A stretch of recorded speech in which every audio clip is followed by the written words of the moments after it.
Hello everyone, I Parul Sosa from Wuma news. Wuma news के platform पर आज हमारे साथ है डॉक्टर मोनिका शर्मा, जो नंदुबा स्कूल के, मैं बोलूँ तो मतलब आगे भी पीछे भी ऊपर भी नीचे भी जहाँ पे भी देखो आपको मोनिका शर्मा ही दिखेंगे। वो प्रिंसिपल है। और मैम, हमारे वुमा न्यूज़ के प्लेटफॉर्म पर आपका आने के लिए थैंक यू। एंड प्लीज़ आपकी थोड़ी सी ब्रीफ हमारे व्यूअर्स को दीजिए। Namaste, I'm Dr. Monica Sharma, Principal of Nanduba English Academy. It's a CBSE school that is associated with the CB Patel Group. Here we have the classes from pre-primary to 12th standard, science and commerce both, in which we are providing CBSE education at very nominal prices for all the student. And the special feature we have that we are working for the girl child self-defense activities we have more and more in the school.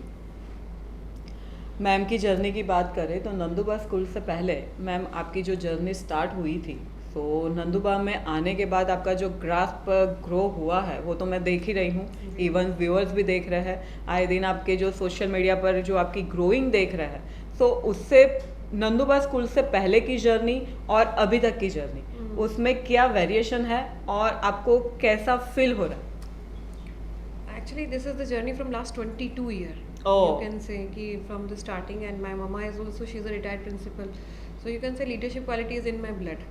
So and मैं previously बच्चे छोटे थे, दो बेटे हैं, एक doctor है, एक इंजीनियर है, तो I am just busy with उनको बड़ा करने में। इनको they are grown up child now, दोनों कॉलेजेस में हैं, तो अभी अब मैं फ्री होगी। बट जो लास्ट 15 साल का जो अनुभव रहा उस नंदुबा में मुझे बहुत हेल्प करा उसने।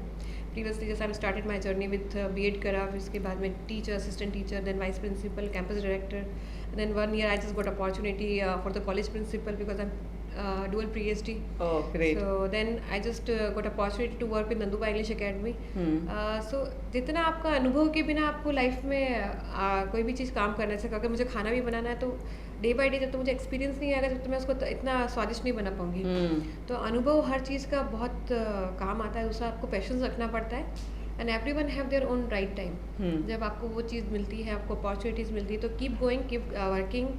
और आज हर एक मौके को एक आप मतलब एक अपॉर्चुनिटी की तरह समझे कि हमें जो भी मिल रहा है, अपॉर्चुनिटी मिल रही है या जो भी काम मिल रहा है, छोटा या बड़ा नहीं होता है। When I join Nanduba English academy there were only 500 student. तो नंदुबा इंग्लिश अकेडमी था, रिकॉग्नाइज स्कूल नहीं था। Now the days I think probably आधा सूरत तो जानता है उसको, नंदुबा इंग्लिश अकेडमी को। तो उस पर काम करा और रिजल्ट आपके सामने है। अभी 2500 से भी ज़्यादा बच्चे एजुकेशन ले रहे हैं वहाँ पे। 10 और 12th के साथ में हम लोग काम कर रहे हैं। सॉरी टू इंटरप्ट यू, पर मुझे ध्यान है तब तक 3000 प्लस स्टूडेंट्स है आपके यहाँ। राइट। एंड जिस हिसाब से उनका या अभी थोड़े दिन पहले मैंने देखा कि आपने कॉन्सेप्ट नया लाया है स्कूल के अंदर थिएटर। हाँ, वो क्या है ma'am? Nowadays actually AI is the part of education. तो हमारे स्कूल के कॉलेजेस के खुद के थिएटर हमने स्टार्ट करे। अगर बच्चे को जैसे भी सबसे पहला जो हुआ मोदी जी का जो इनिशिएटिव हमारे पीएम मोदी, परीक्षा पे चर्चा, जैसे बोर्ड एग्जाम आने वाले थे मार्च में, तो really I appreciate our PM Modi. उनको देख के तो लगता है कि मैं काम बहुत कम कर रही हूँ। 24/7 हमारे मोदी जी काम पे लगे रहते हैं देश के विकास के लिए निस्वार्थ भावना से। तो सबसे पहले हमने परीक्षा पे चर्चा का जो डिस्प्ले था, हमारे बच्चों को बिठाया, 200 का कैपेसिटी है उसका हमारे, तो उसमें बच्चों को बिठा के दिखाया कि परीक्षा पे चर्चा हुआ या बहुत सारी चीज़ें होती जो बच्चों को लाइव दिखा सकते। तो बच्चों को उसमें देखने का बहुत अच्छा मौका मिला, सुनने का, समझने का। तो इस तरह से थिएटर और बहुत सारी AI फैसिलिटीज़ जो होती है now become the part of the education. ठीक है, अभी उसके बिना आप इमेजिन ही नहीं कर सकते। दूसरा रोबोटिक लैब्स है, AI है, सारी फैसिलिटी हम बच्चों के लिए लेकर आए। ऐसी कोई भी सुविधा नहीं है जो हमारे स्कूल में अवेलेबल नहीं है। मैम, आपको ऐसा नहीं लगता है कि जैसे आपकी जो जर्नी स्टार्ट हुई थी तब और अभी एजुकेशन में जो डिफरेंस आया है, तो उसके एडवांटेजेस और डिसएडवांटेजेस अगर हम कहना चाहें तो बच्चों पर उसका अच्छा असर है या फिर नेगेटिव है? ऑल्दो मैं कहूँगी कि अच्छा ही असर है, क्योंकि डिजिटलाइजेशन हो गया है एजुकेशन का। ई बुक्स आ गई है मार्केट में। तो जैसे हमारे ज़माने में हमें बहुत सारी बुक्स कैरी करनी पड़ती थी बैग में। और ये बच्चों की एक फैसिलिटी है कि उनके पास में PDFs हैं, बहुत सारे चैट GPT है उनके पास में, उनके पास में यूट्यूब है, तो ट्यूटोरियल्स हैं बहुत सारे उनके पास में। तो उनको किसी पर डिपेंड, किसी पर्टिकुलर ऑर्गेनाइजेशन पे या ट्यूशन क्लास पे या किसी पर्सन पर डिपेंड होने की ज़रूरत नहीं है। They have everything on their tip. उनको जो चाहिए वो मिलेगा। गूगल में तो हर तरह का आप देखो, विकीपीडिया है वगैरह है, उसमें सब कुछ मिल जाता है बच्चे को। तो कह सकते हैं इसका एडवांटेज तो है ही, पर कभी कभी बच्चे बहुत ज़्यादा इसका यूज़ करते हैं तो डिसएडवांटेजेस होते हैं कि उनकी मतलब कैपेसिटी डिस्टर्ब होती है। ऐसे बच्चों की राइटिंग प्रैक्टिस की जो आदत होती है वो छूट गई है बच्चों की। तो कोविड के बाद जब हमने बच्चों को क्लासेस स्टार्ट करा स्कूल, तो दैट बिकम टू डिफिकल्ट, क्योंकि बच्चों को स्क्रॉल करने की आदत पड़ गई थी, तो पेन छूट गया था उनके हाथ से। इवन तो मुझे ध्यान है तब तक स्टूडेंट्स को आदत हो गई थी लेटे लेटे काम करने, लेटे वो लाइक जैसे लेजी, या बिकम अ लेजीनेस उनकी ना ज्यादा हो गई थी। सो समहाउ ये एक डिसएडवांटेजेस नहीं है? Of course, this is the disadvantages of the digital world, but see, this is all up to us कि how we can take the advantage or disadvantage। तो हर चीज़ का, कोई भी चीज़ की जब अत्यधिक होती है ना, जरूरत से ज़्यादा होता है यूज़ उसका, तो उसके डिसएडवांटेज आते हैं, चाहे वो मेडिसिन हो चाहे खाना भी हो। ज़रूरत से ज़्यादा खा लेंगे तो नुकसान करेगा। उसी तरह डिजिटल का भी ऐसा ही है, ज़रूरत से ज़्यादा यूज़ करने पे हमारे बच्चे उससे प्रॉब्लम हो सकती सकती है। तो पेरेंटल कंट्रोल बहुत ज़रूरी है उसमें। तो आपको देखना है कि दिस इज़ वॉच, हम तो स्कूल में तो करते ही हैं बच्चे का, वो तो कंट्रोल ही होता है हमारे पास में, पर at home parents has a responsibility towards their child कि वो बच्चे को फ्री ना छोड़ दे, उस पर पूरा कंट्रोल रखें, बिकॉज इसमें हर तरह की चीज़ें हैं, अच्छी भी है और बुरी भी है, जो कि बियॉन्ड द एज के बाद उसको नॉलेज मिलना चाहिए, वो भी अभी इजीली अवेलेबल है। तो बच्चा उससे डिस्ट्रैक्ट होता है, जैसे वीडियो गेम से बहुत सारे, तो बच्चे डिस्ट्रैक्ट होते हैं उनसे। तो हमें चेक करना बहुत ज़रूरी है, this is the responsibility of the parents कि वो अपने बच्चों का ध्यान रखें। Parental control mandatory. अभी जैसे बात करें कि पहले के स्टूडेंट्स क्या थे कि अपने टीचर्स है, अपना जो मेंटोर है, तो उनकी ना एक रिस्पेक्ट रखते थे। बट अभी नाउअडेज जो जेंसी कल्चर आ गया है, तो उतनी रिस्पेक्ट नहीं रही, वैसे उनको उनका जो कल्चर है वो वैसा नहीं रहा। तो उनको अगर हमें अपग्रेड करना है, हमें उनको कुछ सिखाना है, तो आपका व्यू उसके लिए क्या है? रिस्पेक्ट इसलिए नहीं करता है बच्चा क्योंकि उसके हाथ में ऑप्शन है। फ्रैंकली स्पीकिंग, सब चीज़ें बातें चेहरा देख के तिलक निकाला जाता है।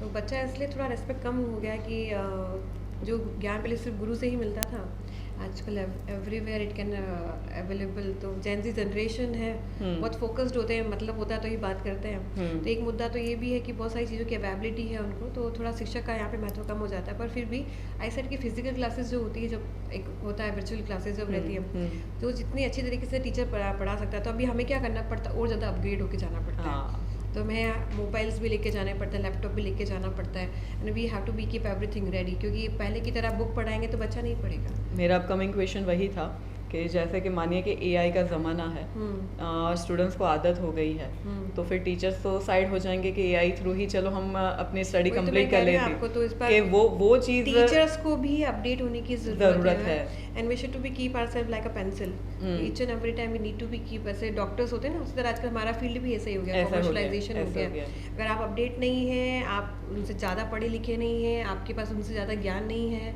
तो आपको कोऑपरेट नहीं करेंगे, सीधी सी बात है। तो आपका लर्निंग कैपेसिटी, आपको पढ़ाने का जो और उनको देने का तरीका, हर चीज़ आपके पास में अपडेटेड होना चाहिए, then afterwards they must follow. तो आप जितनी मेहनत करते हैं वो आपके कंटेंट में दिखती है, तो आपको उनसे ज़्यादा अपडेट होकर जाना ही पड़ेगा। This is need of our profession. Great great great, सही बात है कि गुरु को गुरु की तरह तो रहना ही पड़ता है। गुरु तब होता है जब उसके पास वो होता है जो बच्चे के पास नहीं है। सिंपल सी बात है, सिंपल सी बात है। ये आपकी जो जर्नी है उसके अंदर ऐसा तो कुछ, मैंने तो सक्सेस ही सक्सेस देखी है, पर ऐसा तो कुछ बना होगा जो इंसिडेंट से आप थोड़े डीमोटिव हुए होंगे और उसको फेस करके फिर वहाँ से बाहर निकल के सक्सेस हासिल करी होगी। टॉकिंग अबाउट नंदुबा इंग्लिश अकेडमी और रेस्ट ऑफ माई लाइफ। जैसे नंदुबा इंग्लिश अकेडमी का पहले लेती हूँ, क्योंकि यहाँ पे काफ़ी सीबी पटेल जो ग्रुप है हमारा वो भी काफ़ी अच्छा है, काफ़ी अच्छा पेरेंट्स को दे रहा है, काफ़ी कम फीस में दे रहा है। Sometime I just find the parents are not cooperating, मतलब they are not happy with the thing, वो जो उनको जो मिल रहा है उससे ज़्यादा ही उनको चाहिए होता है, एंड अननेसेसरी चीज़ों पर वो फाइट करते हैं। तो I just want to request to the parents on this platform कि बहुत टीचर को भी समझें, हमें हमारी लिमिटेशंस को भी समझें, एंड ट्राई टू रेस्पेक्ट। सबसे पहले वो खुद रेस्पेक्ट दें कि अपने गुरु को, तो बच्चा आपको देख रहा होता है, because ultimately you are the role model. जो आप जैसे बोलेंगे, जैसा आप बच्चे के सामने बात करेंगे, क्योंकि कभी कभी बच्चे अगर टीचर को रिस्पेक्ट नहीं दे रहे हैं, तो क्योंकि छोटा बच्चा के सामने आप भी घर पे शायद उस टीचर को रिस्पेक्ट नहीं दे रहे होते हैं। ट्रू, ठीक है। बच्चा दो जगह से ही सीखता है, या तो स्कूल से सीखता है या तो घर से सीखता है। तो संस्कार सीजन जो होता है ना, प्रोबेबली घर से ही होता है, ठीक है। तो आप जैसा उसके साथ में बच्चे को रहेंगे, आपका जो बच्चा है ना आपका रिफ्लेक्शन है, तो बच्चे को देख के या बच्चे से बात करके हमें पता पड़ जाता है कि पेरेंट्स कैसे होंगे। इट्स वेरी वेरी सिंपल, क्योंकि बच्चा तो क्ले की जैसा होता है, मिट्टी जैसा होता है, जैसे उसको मोल्ड जैसे करो आप वैसे। उसको मोल्ड करोगे वैसा उसको तो पता नहीं ना। अगर आप उसके सामने अपशब्द भी बोलेंगे तो उसको तो पता पड़ेगा कि पापा बोल रहे हैं, that mean something is good, because क्योंकि आप तो रोल मॉडल है ना उसके लिए, कि मदर और फादर तो रोल मॉडल होते हैं, but whenever whatever you speaking वो आपको देख रहा होता है और ऑब्जर्व कर रहा होता है, तो उसको तो लगता है मेरी मम्मी डैडी बोल रहे हैं यानी बहुत अच्छा बोल रहे हैं, अच्छा बोल रहे हैं, टीचर और के लिए सही है। गॉसिप भी कर रहे हैं, तो दैट मीन्स हमें भी ऐसा करना चाहिए। तो the learning is from the home. तो आप मैं चाहती हूँ कि पेरेंट्स इस चीज़ पे ध्यान दें। अगर आप उसमें अच्छे संस्कार डालेंगे, गुरु के प्रति सम्मान की भावना डालेंगे, तो आ जाएगा उसमें। पर आप यही चीज़ आप वहाँ पे उस गलत सिखाएंगे तो बच्चा तो इट्स लाइक इनोसेंट चाइल्ड, तो वो वही सीखेगा, फिर उसके धीरे धीरे धीरे उसकी आदत में वही हो जाएगा, इनकलकेट हो जाता है बच्चे में। ग्रेट। मैं आपसे मेरा जो क्वेश्चन था फर्दर योर लाइफ, कि भाई आपकी लाइफ में भी ऐसे कुछ उतार चढ़ाव आए होंगे। हाँ, तो वहाँ से बाहर निकल के आज यहाँ पर वुमा न्यूज़ के प्लेटफॉर्म पर आए हैं, सो मुझे वो इंसिडेंट्स सारे व्यूअर्स के साथ शेयर करना था कि आपकी वो वाली सक्सेस स्टोरी मुझे सुननी है। लर्निंग्स तो चैलेंजेस आते हैं एक महिला के लिए, शादी करने के बाद में फैमिली के साथ में पढ़ाई करना चाहते हैं तो आपको प्रॉब्लम्स आते हैं, आपको सपोर्ट सिस्टम बहुत कम काम करता है। पर एक चैलेंज था कि फैमिली को भी संभालना है, पढ़ाई भी करना है और आगे भी आपको जॉब में भी सक्सेस करके दिखाना है।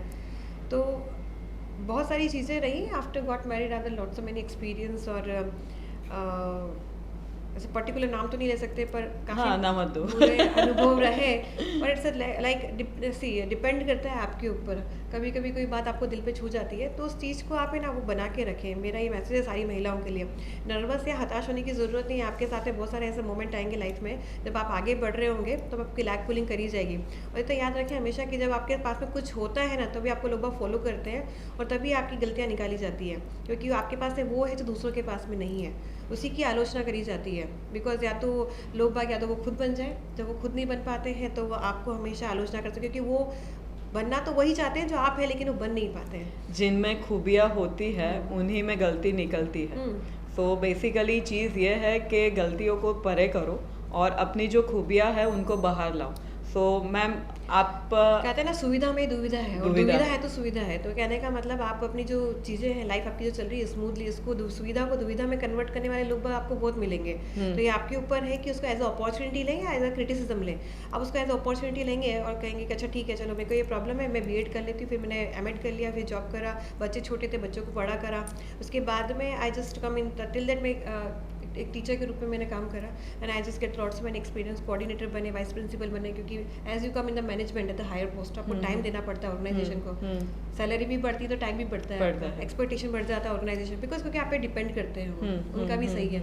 तो आपको धीरे धीरे देखना पड़ता है, समय के हिसाब से ही आपको काम करना, and always work as per the priority. Great. And now the last question के नंदुबा को लेकर आप आज यहाँ पर 3000 स्टूडेंट्स के साथ है, तो अपकमिंग 5 years में आप क्या सोचते हो? मैं चाहती हूँ कि Nanduba English academy with CB Patel group और हमारे जो प्रेसिडेंट सर है पंकज भाई गिजू भाई पटेल सर का जो विज़न है उसको लेके हम लोग आगे बढ़े, और जो बहुत कम फीस में हम लोग बच्चों को बहुत अच्छी एजुकेशन दे पा रहे हैं, तो वो उसमें और सारी सुविधाएं हों। और एक स्पेशल लड़कियों के लिए मेरा एक मैसेज है कि खूब पढ़ें, खूब आगे बढ़ें और अपने सेल्फ डिफेंस पे और खुद के पर्सनल नर्चर पे ध्यान रखें। जब भी लाइफ में प्रॉब्लम आती है तो आदमी लौट के अपने जॉब पे ही आता है, तो आपके पास में कुछ ऐसा ऑप्शन होना चाहिए हमेशा लाइफ में कि जब आप हताश हो जाए, निराश हो जाए, तो एक ऐसी जगह होनी चाहिए, आपका ऐसा कंफर्ट जोन होना चाहिए, एक आपका जॉब ऐसा होना चाहिए जहाँ पे आप बैठें, वो पैसा आपका हो। फाइनेंशियल इंडिपेंडेंस बहुत ज़रूरी है आज के ज़माने में, चाहे आपके हस्बैंड वाले कितने फ्लरिश हो, but your money is your money. उसका जो कॉन्फिडेंस आपके चेहरे पे चमक आती है वो अलग ही बात होती है। तो पढ़ते रहें, आगे बढ़ते रहें, और इन फ्यूचर हम चाहते हैं कि 10,000 बच्चों का टारगेट लेके चल रहे हैं हम लोग, एंड आई एक्सपेक्ट कि 5 साल में वो भी पूरा कर लेंगे। ग्रेट। 5 साल में 10,000 स्टूडेंट्स आपको मिल जाएंगे after the woman news talk show, and thank you so much कि आज हमारे वुमन न्यूज़ के प्लेटफॉर्म पर आप आए। Thank you so much. Thank you Parul ji बुलाने के लिए।